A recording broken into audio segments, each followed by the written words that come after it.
Hello जी, कैसे हो आप सब लोग and welcome back to my channel being Mitul. और आज मैं आपको दिखाने जा रही हूँ अपने घर का खेत जिसमें लगी हैं बहुत सारी सब्जियाँ जिनको मैं आपको दिखाऊंगी।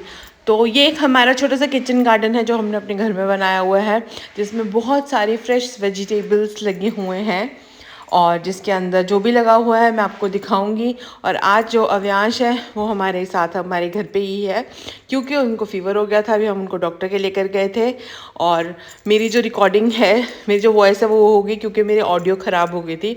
तो मैं ट्राई कर रही हूँ आपको वापस से वॉइस ओवर देके समझाने की। एक्चुअली वो बोल रहा था मैंने दवाई भी खा ली है, वो सो हैप्पी कि बिना लड़ाई करे उसने दवाई खा ली है। तो हमने सोचा गार्डनिंग करते हैं, अबू का मन करा था पानी डालने का, तो हमने कहा चलो ठीक है। हमने ऐसे स्प्रिंकलर्स लगाए हुए हैं अपने घर में जो ऑटोमेटिकली पानी देते रहते हैं, बट अब क्योंकि पात था और दूसरी साइड की ग्रास थी उसको भी पानी देना था, इसलिए हमारा जो ये सिस्टम है मैं वो ऑन कर रही हूँ, जिसमें पाइप ऑलरेडी अटैच्ड है। बस आपको नल का ऑन करना है और आप अच्छे से पानी दे सकते हो।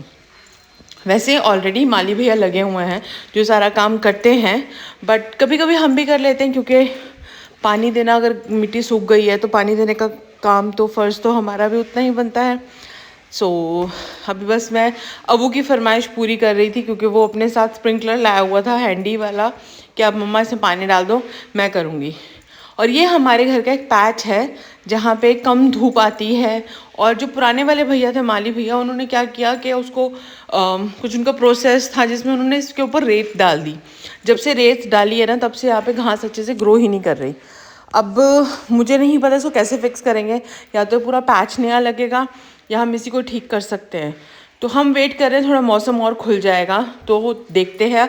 अगर ये ग्रो करनी शुरू कर देगी वेल एंड गुड, नहीं कर पाएगी तो हम इसको दोबारा से फिक्स कर देंगे।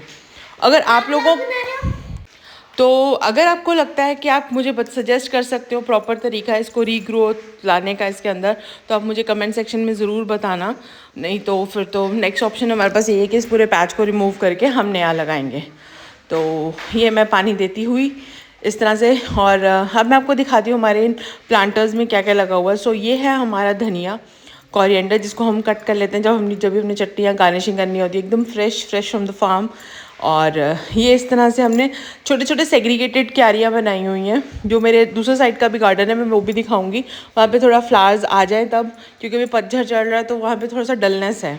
तो मैंने सोचा आज आपको ये वाला साइड दिखा देते हैं। कोरिएंडर लगा हुआ है, उसके साथ हमने मेथी लगाई हुई है और पालक, वो सारे हमने इस तरह से प्लांटर्स में रखे हुए हैं। बाकी कुछ फूल जो यहाँ पे गेंदे के फूल है इस समय ये बहुत अच्छे लगते हैं, तो ये भी लगे हुए हैं जो कि बहुत अच्छे से खिले भी हुए हैं। ये पाइप पूरी अनटैंगल्ड थी तो मैं कोशिश कर रही थी कि खोल दूँ ताकि वो दूर तक एक्सटेंड हो जाए। तो यहाँ लगी है हमारी गोभी एंड ब्रोकली के पौधे। इस वाली में अभी गोभी और ब्रोकली नहीं आई हुई है, और जो आगे चलेंगे हम अगर थोड़ा सा कैबेज की तरफ तो वहाँ पे आई हुई है। या अव्यांश का साथ साथ वो काम चल रहा है, जबकि डॉक्टर ने इसको कहा है कि बिल्कुल पानी से दूर रहना है, पैरों में सॉक्स पहन के रखनी है। बट बच्चे तो बच्चे होते हैं, ये बात नहीं समझते किसी की भी। तो ये रही हमारी कैबेज जो कि ऑलमोस्ट तैयार होने वाली हैं। टमाटर लाल होने शुरू हो चुके हैं और पिछली तरफ को है कैप्सिकम्स लगी हुई हैं और मिर्ची लगी हुई है। अभी हमारे पास हरी मिर्च बन के तैयार नहीं हुई है। तो जो ये टमाटर हैं बहुत सारे हैं इसके अंदर, पूरे ग्रीन ग्रीन है, पर अभी 2-3 ही हैं जो लाल होने शुरू हुए हैं। तो अभी हम वेट करें, जब एकदम सुर्ख लाल होंगे तब हम इसकी हार्वेस्टिंग करेंगे। हमने इसके अंदर ब्रिंजल्स भी लगाए हुए हैं, देयर मूली और साग भी लगा हुआ है, और बाकी और कैप्सिकम और इस तरह से सारी चीज़ें हैं। तो अभी तो सारी विंटर की ही हैं, ये हार्वेस्ट होंगी, बाद में हमें पता चलेगा कि हम अब समर्स में क्या लगाएंगे। तो यहाँ पे अच्छी जो सॉइल है काफ़ी फर्टाइल है, तो हमें अच्छा लगता है टू हैव अ स्मॉल खेत। हम उसको खेती कहते हैं अपना, जबकि किचन गार्डन है, वी नो दैट, बट चलो खेत ही सही, जिसको देखना हमें जिसको संवारना बहुत अच्छा लगता है। तो इनिशियली तो मैं और पापा ही इसको शुरुआत की थी, फिर हमने देखा कि यहाँ पे यील्ड अच्छा आ सकता है, तो हमने फिर माली भैया को लगा दी जो रेगुलरली इसकी देखभाल करते हैं और अच्छे से चीज़ें ग्रो करते हैं। और तो देखिए, आपको जब तक किसी भी चीज़ में आप अपना योगदान नहीं देंगे तब तक चीज़ें अच्छे से सेटल नहीं होती। और अब वो मुझे बहुत परेशान कर रहा था, बट स्टिल इसी ने मुझे मोटिवेट किया था कि गार्डन को हम पानी करते हैं, तो मैं साथ साथ इसकी भी जो रिक्वायरमेंट्स थी उसको मैं पूरा कर रही थी। अब इसका भर गया है और मैं चलती हूँ थोड़ा और आगे, और अपने गार्डन की जो सबसे खूबसूरत चीज़ है जो मुझे और सोई जी की फेवरेट है वो है कॉलीफ्लावर। मैं आपको कॉलीफ्लावर से मिलवाऊँगी थोड़ी देर तक। तो ये था धनिया, ये है हमारा मेथी जो कि हमें आज या कल में मैं उसको उतार लूँगी क्योंकि काफ़ी बड़ी हो गई है। पालक ये छोटी है, आगे वाली पालक थोड़ी बड़ी हो चुकी है। पालक ऑन एंड ऑफ हम उतारते रहते हैं जब भी चटनी बनती है या कुछ भी बनाना होता है। ये देखिए पुदीने के ठीक पीछे आपको गोभी का फूल दिख रहा होगा, बहुत ही सुंदर और बहुत ही ना क्यूट लगता है। देखिए कैबेज भी क्यूट होती है बट जो गोभी निकलती है ना तो वो बहुत ज़्यादा सुंदर लगती है। तो ये एकदम से पीछे वाला एरिया हमारा ठंडी सड़क है। इस समय हवा भी बहुत तेज़ चल रही थी, जैसे नैनीताल डलहौजी में ठंडी सड़क होती है ना, जहाँ पे हमेशा ठंड रहती है। ये हमारे घर का वो साइड है जहाँ पे हमेशा ठंड रहती है और बहुत ही ना अच्छा लगता है यहाँ पे। गर्मियों में ज़्यादा अच्छा लगेगा, ठंडी में तो क्या ही अच्छा लगेगा। तो ये भी प्लांट्स लगे हुए हैं। मुझे सच बोलूँ मुझे पता नहीं है कौन से लगे हैं। मुझे पापा ने भी पूछा था कि कौन से लगवाए हैं तूने। लगवाए तो हैं, अब ये कौन से हैं मुझे सच बोलूँ मुझे याद नहीं आ रहा। तो अब जब माली आएगा तो मैं उसे पूछूंगी भैया कौन से लगाए हुए हैं। और कमेंट सेक्शन में आप ज़रूर बताना ये जब सब छोटा वाला पेड़ है वो किस चीज़ का लगा है, पौधा है वो किस चीज़ का है। ये देखिए मेरी क्यूटीज़, ये सारी हमारी क्यूटीज़ हैं, हम उनको बेबी लव बोलते हैं। और ये हमारी कॉलीफ्लावर्स हैं जिसको हम बहुत ही ज़्यादा वेट कर रहे हैं कि बिना कीड़े के एकदम से फ्रेश निकले, फिर हम खाएंगे इसका ज़बरदस्त गोभी का पराठा।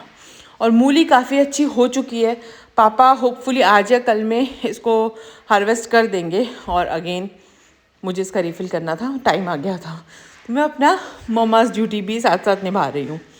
और ये जो टैप है ना बेसिकली फ्रेश वाटर की टैप है जिसके साथ उसकी मोटर भी अटैच्ड है। ये हमने ऑपरेशनल एज नहीं यूज़ करते हैं इसको, हमारा तो वो जो होता है क्या कहते हैं समर्सिबल, उसका पानी आता है। पर ये सेफ्टी पर्पज़ के लिए पापा ने लगाई हुई है कि कभी कोई प्रॉब्लम आ जाए तो हमारे पास एक बैकअप होना चाहिए। अब इसको एंटेंगल्ड हुई है, इसको खोलूँगी और दूसरी साइड में जाऊँगी।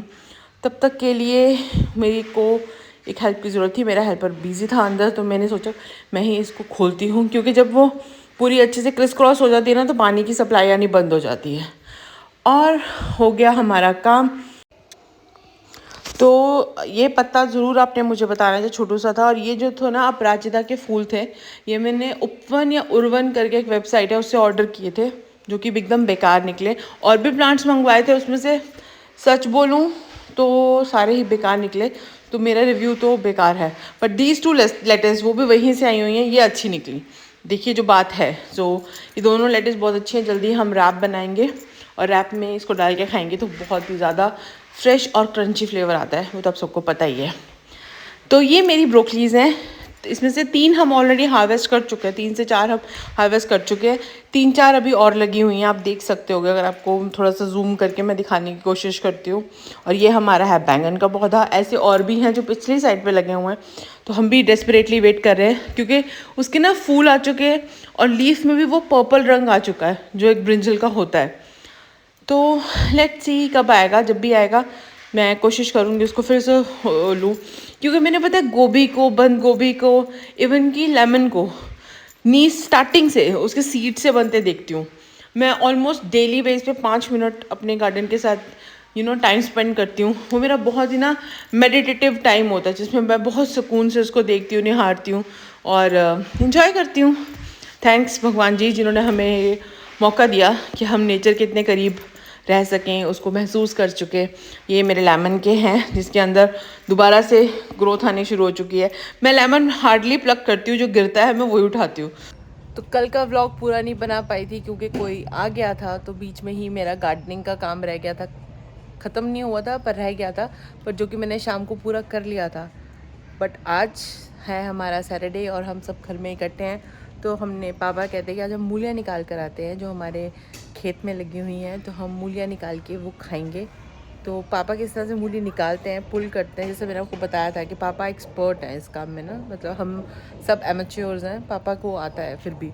तो पापा मूली निकालेंगे और मैं आप लोगों के साथ शेयर करूँगी।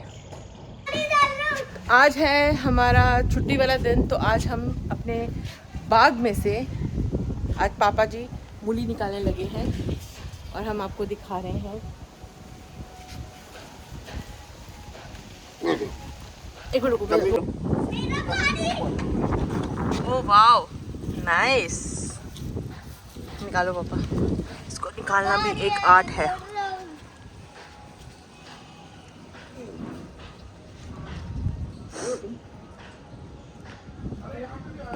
ओए टूट गई, नाइस। अरे टूट गई।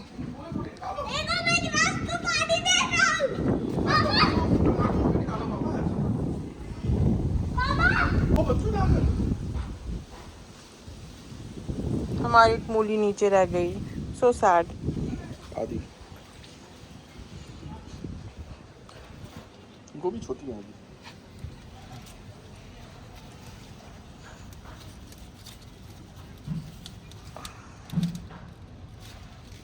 आराम से बाबा।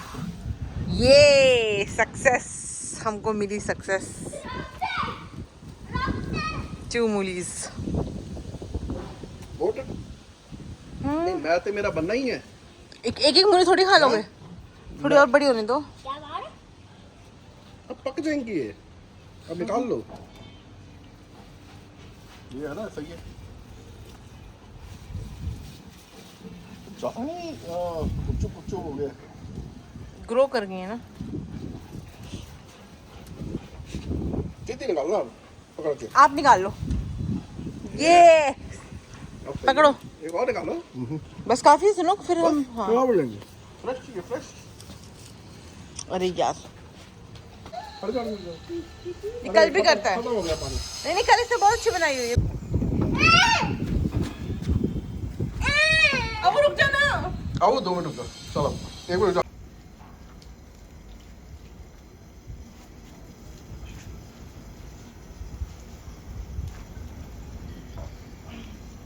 अब खड़ी हो जाओ। यहाँ फिर बांस आएंगे पीछे। कुछ भी नहीं आएंगे। यहाँ लेना। इतनी चमकती हुई धूप में हमने खा ली है मूली विद काला नमक एंड चटनी, जो कि बहुत अच्छी लगी थी। मैं शूट करना भूल गई थी, उसके स्वाद में हम लीन हो गए थे। और अब हमारी अमायरा भी स्कूल से वापस आ गई है। She is having her coffee और अब हम मिल्क। और अब हम आपसे लेते हैं बाय बाय। मिलते हैं नए अगले व्लॉग में जल्दी ही, जो आएगा, फिंगर क्रॉस आना चाहिए। और तब तक के लिए बाय बाय, टेक केयर। कैसा लगा आपको और मेरी ग्रास को मैं कैसे रिवाइव कर सकती हूँ, कमेंट सेक्शन में ज़रूर बताइएगा। Bye bye.